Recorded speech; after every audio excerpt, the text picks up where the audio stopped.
Vou conversar com o tio Uli. Tio Uli, você que manda no programa, tio Uli. Tem alguma pergunta que você não quer que eu faça? Olha, eu quero que você... Sei que você me chamou aqui, você tem alguma pergunta para fazer, mas maneira, não faz pergunta difícil, tipo, criança vai para o céu, sabe? Esse tipo Isso de não quer pergunta. pegar. Ô, tio Uli, às vezes as pessoas pensam assim, não, o tio Uli, ele é um palhaço de criança. Não sou contra palhaço, inclusive a gente já entrevistou aqui outros que têm esse outros ministério, têm né? ministério, né? Que é um ministério maravilhoso. Mas no seu caso, você trabalha com crianças, mas tem uma fundamentação teológica, bíblica muito séria no que você faz. Embora alguns até não achem. Tem gente que acha o seguinte, para trabalhar com criança, qualquer um serve. Qual que é a base que você dá para o seu trabalho com criança? Qual que é a base bíblica que você dá para dizer o seguinte, não, eu sou um evangelista de criança porque eu tenho essa referência bíblica? Primeiro, obrigado pelo convite de estar aqui, nosso telespectador, né? Obrigado pelo carinho. Muito profundo, né? Eu me baseio primeiro num versículo que todos conhecem tão bem, que é Romanos 3:23, né? Onde diz que todos pecaram e destituídos estão da glória de Deus. Então, para mim, dentro desse todos, e não tem nenhum entre parênteses aí, exceto as crianças, eu considero que todos são todos mesmo. Todos pecaram e destituídos estão da glória de Deus. Romanos 3:23. Então, eu acredito que a criança se inclui nesse versículo. Ela é pecadora desde que nasce. Ela é pecadora. Embora o papai e a mamãe não acreditem muito, né? Porque ele é até obediente, ele não fala palavrão, ele é bom aluno, ele é respeitador, né? Mas ele não é pecador porque fala palavrão só, ou porque é desobediente, ou porque desrespeita os amiguinhos e a professora. Ele é pecador porque ele nasceu assim, né? A Bíblia diz que por causa do pecado de um homem, todos se transformaram em pecadores. Por causa de Adão e Eva, todos nós nascemos em pecado. Mas é bom a gente parar um pouco e pensar, né? Porque parece que esse versículo soa para algumas pessoas meio que genérico, né? Todos pecaram. Mas espera aí, criança é pecadora? Foi a pergunta que você fez. Então a gente pode pensar assim, no princípio, qual foi o ideal de Deus? Que a gente não morresse e que a gente não ficasse doente. Criança morre, criança fica doente, então é pecador. Por causa do pecado, né? Então, é difícil o papai pensar, mas se o seu filho não dura eternamente, se ele não fica doente, talvez o pecado não afetou, o que não é verdade, né? Todos pecaram, dera, né? Quem dera. Mas então, você fez uma colocação que eu acho muito legal, tio Uli. A criança, ela não é pecadora porque ela mente ou tal. Ela faz isso porque ela é pecadora. Quer dizer, o pecado está na origem. Exatamente, está na origem. Agora, a gente tem que pensar também em 3 linhas teológicas, né, que a gente aprende, que a gente estuda e vê. Você tem a linha, me corrija se eu estiver errado, talvez calvinista, que existem crianças que foram eleitas para ser salvas. É um aliancismo. Né? Assim como tem adultos que foram eleitos, então tem essa linha teológica, de estudo, de pensamento, de que algumas crianças foram eleitas para ser salvas e outras não. Existe uma outra linha de pensamento que diz que todas as crianças são salvas. E tem uma terceira que diz que a criança salva é aquela que recebe Jesus no seu coração, confessa a Cristo. Então tem essas 3 linhas de pensamento. E aí são muitas coisas, a gente está no ministério, a gente ouve muito dessas perguntas, até papais e mamães que passaram por essa experiência, né? Meu filho morreu bebê, Sim. ou feto, ou ainda na gestação, né? Então, muitos estudiosos aí, teólogos citam 2 Samuel 12:23, quando Davi tem um bebê recém-nascido que morre. Então ele diz, eu vou ter com ela, né? Eu vou estar com ela, com a criança. Então, se referindo que essa criança vai estar no céu para onde ele vai. Então, muitos teólogos pautam assim, que os bebês vão para o céu por causa desse versículo, dessa passagem de Samuel, onde Davi faz esse comentário, essa oração. Né? E eu acho que talvez aí entre até na questão do caráter de Deus. Né? Esse texto que você falou de Romanos, ele é seríssimo. Todos pecaram, não tem exceção. Por outro lado, também a gente conhece o caráter e a justiça de Deus. Não é? Então, como você bem colocou, até um bebê que está no ventre materno ainda, esse indivíduo, esse ser né, que é amado por Deus também, com certeza. Se for morto antes, né, de ver a luz do dia, mas ele já é um ser humano, para onde ele vai? Então a gente tem que confiar mesmo no caráter de Deus, que embora é pecador, o sangue de Cristo vai cobrir aquela vida porque ela não teve condições... Né, é dessa forma que eu creio também. Você crê assim também? Eu creio assim. Agora, é bom a gente falar um pouco sobre isso, porque muitas vezes você entra num debate gostoso sobre o assunto, né, com pessoas que te questionam, que têm seu ponto de vista.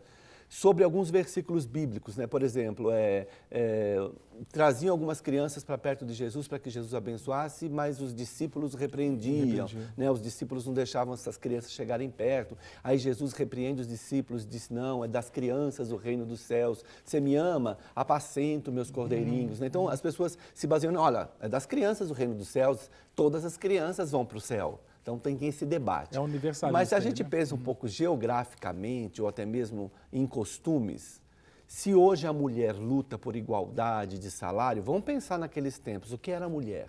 Um zero à Nada. esquerda. E a criança, então? Menos 3 zeros à esquerda. Né? Então eu vejo muito nessas passagens bíblicas Jesus advertindo, né? Não tratam eles de qualquer forma, não. Cuida deles, apacenta eles. É deles também o reino dos céus. E não que ele estava querendo dizer que todas as crianças vão para o céu, né? Mas perfeito. advertindo a sociedade daquela época, os discípulos, as pessoas, não trata com desprezo, não, porque eu os amo também, né? O céu é para eles também. Mas muita gente tem a compreensão de que, não, é das crianças o reino dos céus, né? No caso da evangelização de criança, você, pelo que você colocou, é determinante a sua posição teológica, né, Ulisses? Porque se eu sou esse universalista, estou chamando de universalista, se eu creio que toda criança vai para o céu, para que evangelizar? Para que evangelizar? Concorda? Eu acho que por isso que eu estou aqui, os evangelistas de crianças, eu acompanho Mente Aberta.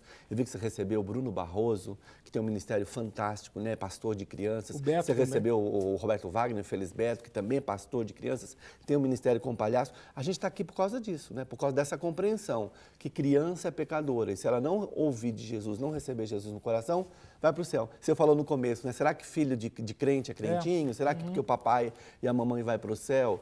Eu tenho ministrado em muitas igrejas e chega no momento da mensagem, que em geral é evangelística, né? Porque eu sou evangelista, e quando eu convido as crianças para se decidirem por Jesus depois da mensagem, eu sempre pergunto. Eu não perguntei se você vem à escola dominical, eu não perguntei se você faz parte do grupo de coreografia, se você sabe cantar todas as musiquinhas que é aqui da igreja. Estou perguntando se você já convidou Jesus para morar no coração. Porque às vezes tem muita criança que é igrejada, né? Nasceu num lar cristão, vai na igreja desde que era bebezinho, mas nunca tiveram uma oportunidade clara de se decidir por Jesus. Então, isso é importante, né? Mesmo existem muitas crianças que estão na igreja que muitas vezes não tiveram essa decisão individual, né, de receber Jesus no coração. Então, não creio que é filho de cristão. Sei também que os nossos filhos, né, os filhos dos cristãos, são abençoados. Tenham cuidado de Deus. Tem essa bênção de geração a geração, né? Eu creio nisso. Pegando até o que você colocou das questões teológicas, né, você colocou dos calvinistas, né? Tem o aliancismo, né? que crê na aliança, né? Que assim como o povo judeu circuncidava criança, o batismo de criança hoje seria essa proteção. Seria essa proteção, como se ela fizesse parte desse povo. Agora, vamos pensar porque grande parte dos cristãos evangélicos não creem dessa forma, né? Não creem que necessariamente o filho de crente vai converter, né? Quem crê, então, que a criança é pecadora e que tem que ser evangelizada, com certeza tem uma pergunta na mente. A partir de que idade é possível uma criança entender que ela é pecadora e que ela precisa de arrepender dos seus pecados e convidar Cristo para morar no coração? Eu acho que o papai e a mamãe sabem muito bem medir isso. Eu até, antes de vir para o programa, eu me lembrei, acabei esquecendo de trazer um e-mail que eu recebo, alguns e-mails que eu recebo de mães de bebês, né, que assistem o Tiúlio e os Bonecos pela televisão. Tem um testemunho até bastante grande, muito específico de uma mãe, que hoje o garoto tem 10 anos, Tiúlio está 15 anos no ar, né? E a gente vê que ela teve uma experiência muito curiosa com o bebê de 9, 10 meses, né? Então a gente recebe muito vídeo de bebezinhos equilibrados. 9 e 10 meses? 10 meses. Equilibrados no sofá, quietinhos assistindo o programa o tempo todo. Então eu acredito que estão recebendo. Agora, você fala para o seu bebê assim que está a caminho de fazer algo errado. Não, ele já te olha, porque ele já tem a percepção. Na verdade, a tendência do ser humano é a tendência para o mal, né? A criança tem inclinação para a maldade, embora, de novo, é difícil para a mamãe e para o papai acreditar numa coisa dessa. Né? Então, já existe essa inclinação para o mal. Sinceramente, eu já tive experiências de lidar com crianças totalmente endemoniadas, muito pequenas. Crianças? Tipo... Muito pequenas. Mas tudo... também já vi crianças totalmente sem força pelo poder de Deus. Espírito. Então eu sei o que Deus faz na vida das crianças, mas sei o que o diabo pode fazer também. Né? Eu me lembro que, filha de um pipoqueiro na igreja, eu e mais 2 irmãs no Ministério Infantil, que ali, a força extraordinária, 100% endemoniada, a menininha tinha 5 anos de idade. Meu Deus. Foi algo assim, era uma casta mesmo, tivemos que batalhar ali em oração até aqueles... Então, se tem idade para, infelizmente, acabar recebendo né, esses espíritos, com certeza tem idade, então, para poder tomar uma decisão. E vamos sair um pouquinho, talvez, da evangelização e vamos pensar no aliciamento que existe de crianças, sei lá, nas guerrilhas, né? Em outras seitas ou religiões. O alvo são as crianças. E aí, pastor Cássio, talvez caiba um parênteses, né? Que muitas vezes a gente olha aquela situação bíblica, os discípulos impedindo as crianças de vir até Jesus, e a gente pode refletir em cima disso, né? Se na vida da gente não existem situações que, talvez mesmo querendo acertar, a gente acabe errando e acabe impedindo as crianças de virem até Jesus. Você comentou sobre a aceitar Jesus. Tem muita igreja, alguma denominação específica, que eu já fui a algumas dessas igrejas, e que alguém contou para eles que a idade da razão é o 12 anos. Estabeleceu 12. Né? Que como se nessa idade uma criança pudesse, só nessa idade ela pudesse decidir, e que antes disso é oba-oba, ela não entende nada, levanta a mão porque o amiguinho levanta e tal. Então, assim, tem umas coisas que não combinam muito com a Bíblia, né? E não sei de onde tira esses parâmetros. Aí, de repente, a gente está impedindo as crianças de vir a Jesus. Quando você chega numa igreja, você não vê uma estrutura para elas, né? Você vê o pior material, a pior sala, o professor menos qualificado, né? Então, às vezes, inconscientemente, a gente acaba impedindo as crianças de vir até Jesus. Não é só o discípulo lá não segurando, né? Com as nossas atitudes. Papai, você vai para a igreja e deixa a sua criança em casa. Está impedindo a criança de vir a Jesus. E eu creio que é um dos avanços maravilhosos que a gente teve nos últimos séculos, foi essa questão da inserção da criança na vida da igreja, Graças a Deus. Né, da religião propriamente dita, porque na Idade Média, na Idade Antiga, criança não era nada, né? Mas mesmo assim, nós, nessa modernidade, nós passamos por uma fase que eu sempre advirto os professores de crianças. Nós passamos uma geração tirando as crianças do culto para não atrapalhar o papai e a mamãe. Então, nós passamos uma geração acostumando o papai e a mamãe mal. Então, eles acharam que nós éramos babás gospel, né? Graças a Deus, hoje as igrejas têm a visão, a grande maioria, vamos celebrar um culto com as crianças lá, na língua deles, enquanto o papai e a mamãe celebram culto. Então, a gente evoluiu, mas passamos um tempo também equivocados em relação a isso. Não, criança faz barulho, tira a atenção do papai e mamãe, o pastor não consegue pregar porque está fazendo barulho, então vamos tirar eles. Né? E vamos lá dar uma meia dúzia de lápis de cor mal apontado e uma folhinha branca e enfia a cabeça para fora no corredor de vez em quando, pergunta se o culto lá em cima já acabou. Né? Se o culto lá em cima, porque aqui não é. Porque aqui não é. Ou então chama de cultinho. Eu sei que é carinhoso, mas às vezes tem uma conotação assim de menos importância. Né? Falar em menos importante, eu te conheço fora do ar, te conheço, eu sei que, apesar de muito brincalhão, né, gente, tio Uli brinca, é impossível ficar perto desse homem no Rio, porque ele brinca o tempo inteiro, faz trocadilho, ele é muito brincalhão, mas é muito sério, não é sisudo, ele é sério nas coisas com Deus, ele leva Deus muito a sério, a gente conversa muito porque somos pais né, de filhas da mesma idade, preocupados com o futuro das nossas filhas. Trocamos figurinhas sobre isso. Isso, conversamos muito, mas eu sei, então, da sua seriedade, mas eu fico pensando, tio Uli, o Ulisses Spadiari, esse filho de Deus que um dia se converteu e decidiu servir a Deus no ministério, não tem hora que você sente que as pessoas te olham assim, como menor porque você trabalha com criança? Uma vez eu brinquei com o pastor Wagner, que a gente conhece carinhosamente com capacete, quando ele era ministério infantil. Eu falei, você é um pastor infantil ainda, você vai crescer e vai ser pastor de gente maior ainda, né? A gente brincando nesse sentido.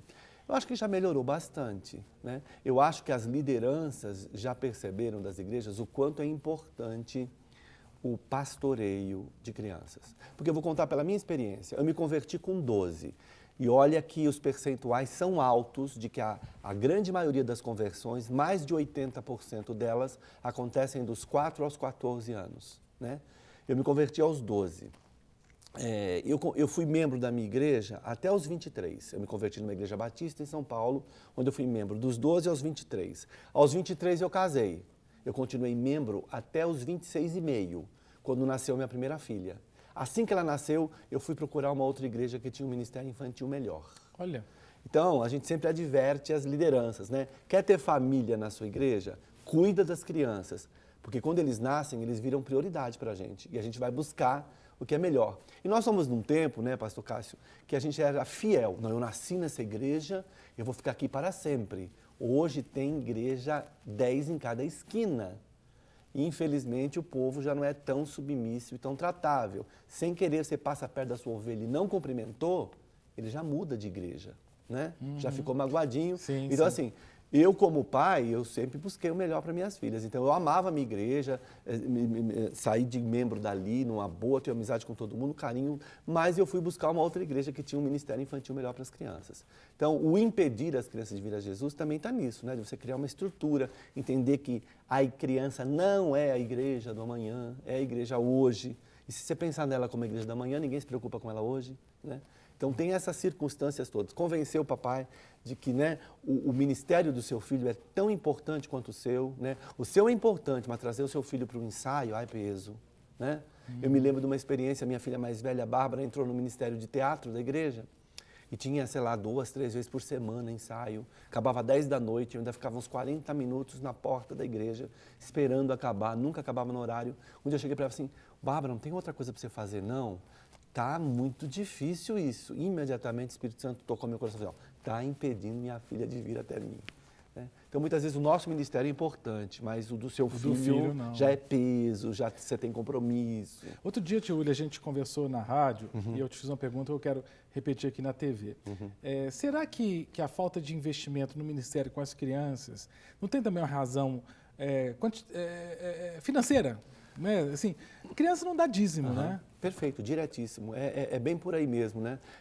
Veja, se mais de 80% da população que se converte tem de 4 a 14, vamos pensar que isso é verdade? É bom até você, pastor, fazendo a sua igreja, quando tiver o culto mais cheio, pede para levantar a mão quem se converteu, quem tinha até 14 anos de idade, você vai ficar assustado da quantidade, quase que a totalidade da igreja. Se isso é verdade, nós como igreja estamos equivocados.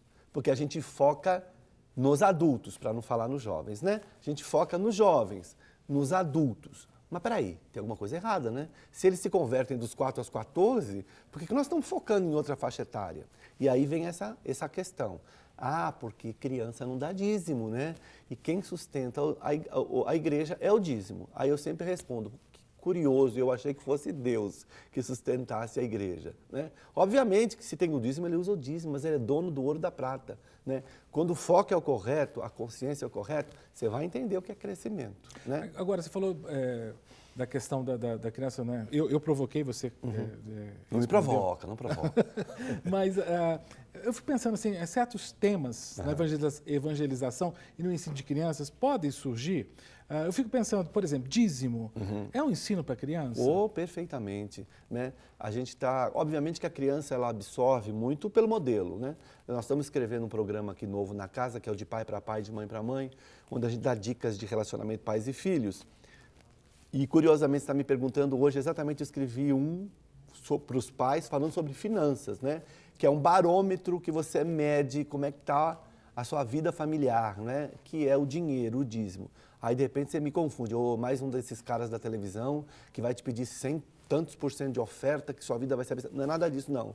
É o conceito, né, de agradecer a Deus, dar a Deus o que é de Deus e repercutir isso na vida das nossas crianças. Então, eu, no Tio William os Bonecos, para quem é assíduo telespectador, vê que várias vezes eu falo sobre o dízimo, a oferta, a importância de... ensinando para a criança e também falando ao papai e à mamãe. Com certeza, tudo que está ali, a gente está aqui 15 anos no ar, a gente não pode falar que a gente já usou a Bíblia toda porque ela é nova a cada dia, mas a gente já falou de Gênesis, Apocalipse, tudo aquilo que a gente ministra para os adultos, a gente ministra para as crianças também. Outro tema que eu fico pensando, será que é adequado, porque você fala de salvação, mas essa criança que é evangelizada, o que é dito, o que deve ser dito para ela? Porque muitos dizem o seguinte, a criança não tem consciência de morte, de eternidade, de inferno, de céu. será que não é até perigoso você falar de inferno e a criança ficar com medo? A gente até acha isso. Eu trabalho, boa parte do meu tempo, eu trabalho nas pediatrias dos hospitais. E uma criança com uma leve gripe até uma doença terminal, todos eles falam com você em algum momento sobre morte. É curioso. Todos eles têm uma consciência, ou vão falar no assunto, ou já ouviram do assunto, né? O que é importante com criança é você falar de igual para igual. Claro, medindo as palavras, né, daquelas que não são complexas, mas pode ver que quem conversa, a maioria das pessoas que conversam com criança, fala no diminutivo, faz uma voz diferente. Criança gosta de ser tratada de igual para igual, né? Então eu acho que, o que a gente deve falar para a criança? O plano de salvação, né? Quem é Deus? O que Ele criou? Quem é a criança diante de Deus? Ele é o principal da criação, né? Mas, obviamente, a criança resolveu desobedecer. Então, a gente tem que falar para ela como é que Deus volta de novo a ficar pertinho da criança, através de Jesus, através do sacrifício dele, da morte dele, né? Quanto mais fácil e abertamente você fala, menos medo e restrição acontece. Mas é porque eu fico pensando na questão do terrorismo. Uhum. Eu já vi, eu lembro, né? Porque graças a Deus começo do meu ministério foi com crianças, mas eu lembro de uma irmã que ela ia contar as histórias bíblicas, só missionárias, e quando ela falava da cruz, eu lembro, a gente até brincava, ela falava dos cravos entrando na mão de Jesus, os meninos ficando com medo, né? Porque eu acho que tem formas e formas de você falar do sacrifício de Jesus, né? Imagina se eu falo para uma criança hospitalizada que colocaram um prego na mão dele, colocaram um prego no pé e veio um guarda desconfiado para ver se ele tinha morrido, enfiou uma lança, aí entra a enfermeira com uma injeção, a criança pendura no teto, né? Uhum. Mas tem muita coisa que às vezes passa por uma falta de sensibilidade. Nós tivemos uma festa num dos hospitais de Belo Horizonte, fizemos um evangelismo maciço em todas as áreas, até acho que eu contei isso no rádio. E tinha uma jovem senhora, cantora lírica, que foi cantar para os adultos, né? Coisa bonita, os parentes dos pacientes puxando as camas para o corredor. A irmã foi com violino, com teclado, tal, fantástico. E a irmã começa a cantar, mãos ensanguentadas de Jesus. Quer dizer, no meio do hospital, né? Assim, sensibilidade. Tanto hino que fala do amor de Deus, né? Uhum. E até do sacrifício de Jesus, sem ser tão sanguinolento, né? Uhum. Então, por isso, no que se trata de criança, a gente sempre fala isso, né? Criança fala uma língua, que se você não falar, você não se comunica. Até, não sei se eu contei essa experiência, na nossa juventude, né? Até hoje, eu gosto muito do trabalho do João Alexandre, o cantor. E eu soube que ele esteve em Belo Horizonte, um pastor que ele ia estar na igreja me ligou, falou, tio Uli, o João Alexandre vai estar aqui, né, na nossa igreja, vem com a Sueli, está meio lotado, se você não se importar, pode ser que vai ter que sentar no chão, é uma igreja, tem uma tenda de circo, e nós ficamos. E eu, fãzão, né, abençoado ali com o trabalho dele, ele deu uma pausa no meio para tomar uma aguinha, e eu fui lá na fila, comprei os CDs, o material dele, e fiquei na fila para o autógrafo. Quando chegou na minha vez, eu ali todo empolgado, né, eu e a Sueli ali na fila, eu falei assim, te vi hoje? Eu falei, me viu?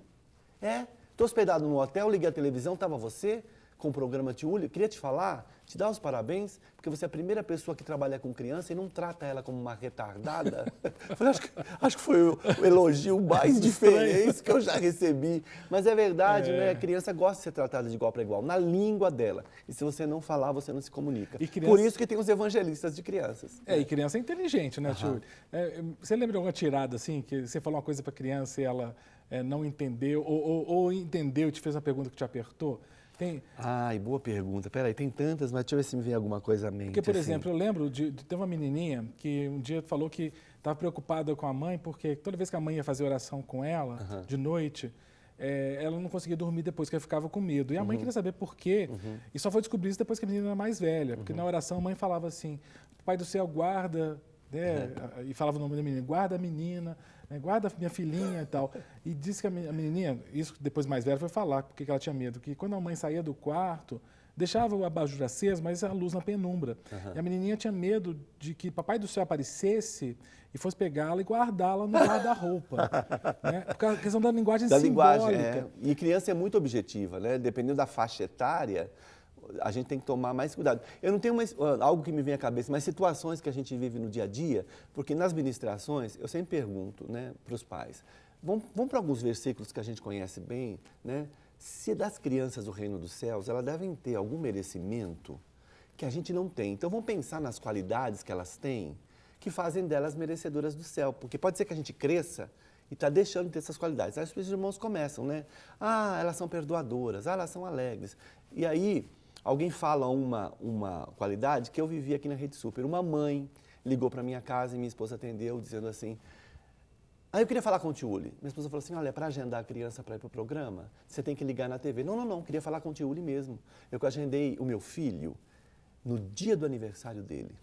Bom, essa senhora queria um tratamento diferenciado, talvez um presente, né? E minha esposa disse, olha, eu conheço o Uli, ele vai chamar seu filho para orar, vai cantar parabéns, e vai colocar ele numa brincadeira, que se ele ganhar na brincadeira, sim, ele vai ganhar um presente. Mas ela não ficou contente, ela ligou para as duas pessoas que me ajudavam aqui para contar a mesma história. E no dia do programa você precisava ver essa mãe. O menino tinha uns 8 anos, ela pôs ele sentado no chão perto de mim para que quando a câmera me pegasse... Mas como ele era grande, minhas ajudantes botavam ele para trás e botavam os pequenininhos na frente. Sim, sim. Ela ia lá, pegava o grandão e devolvia. Oh, meu Deus. Chegou na hora... Eu chamei o menino para brincar. E não é que ele ganhou na brincadeira? Olha que legal. Ganhou o presente. Chamei ele para orar e pedi para as 80 crianças ficarem em pé. Uhum. E disse assim, agora nós vamos, ao vivo, agora nós vamos orar pelo nosso aniversário, vamos cantar parabéns pelo nosso aniversariante. No microfone ele diz assim para mim, mas meu aniversário foi o mês passado. Acabou com a mãe. Quer dizer, sinceridade é algo próprio das crianças que me parece, né, que às vezes a gente cresce e deixa de ter. Você comentou do dia de um cântico que canta muito com criança. Eu confesso também que eu tenho dificuldade com esse cântico. Uhum. É do menininho torto, né? Qual que é o problema desse cântico? Não, nós tivemos uma experiência numa igreja que a irmã me contou que foi um menininho cadeirante na igreja, né? Para uma paralisia, e aí se canta a musiquinha, né? Havia um homenzinho torto que morava numa casa torta, andava no caminho torto, sua vida era torta, um homenzinho torto, a Bíblia encontrou, e tudo que era torto, Jesus endireitou. Só que esse menino estava numa faixa etária lógica, né? Ele é torto, ele já encontrou a Bíblia, por que ele não endireitou?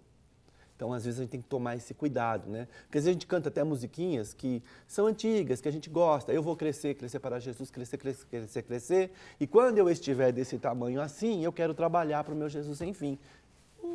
Só quando estiver naquele tamanho. Já pode trabalhar para Jesus sem fim, já ter uma vida dedicada a Deus desde pequenininho, né? Minhas filhas, quando nós vamos coletivamente no mesmo culto, porque às vezes uma quer ir nos jovens, outra quer ir no culto de inglês, outra... Então, mas quando a gente vai junto, elas nunca sentam perto de mim. Porque quando começa o louvor, eu brinco muito com elas, né? Eu olho para elas e falo assim, sei. Porque tem música que ajuda a gente a mentir, né? Por exemplo, como é que é? Eu não consigo ser reconhecido, eu não preciso ser reconhecido por ninguém. Eu fico assim, Ou então outras, como é que é? Abro mão dos meus sonhos. Tomara que você abre. Me engana que eu gosto.